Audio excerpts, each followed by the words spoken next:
Ganito kalaking USDA Choice Tomahawk na smoke for 5 hours ang tender at linamnam ng laman. 1 inch naman ang kapal ng USDA T-bone. Grass-fed ribeye ang kasama sa steak overload. Meron rin silang affordable option, T-bone steak with rice.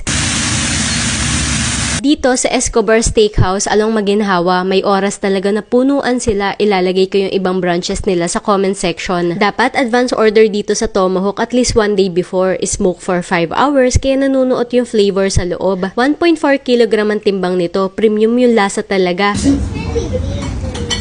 Try nyo rin yung mga beer nila. Itong Fuerte, extra strong. Sulit yung tama nito. Grass-fed rib, ayan nakalagay sa steak overload. May salad at mga potato marbles. Ang laki ng serving. Good for sharing na rin.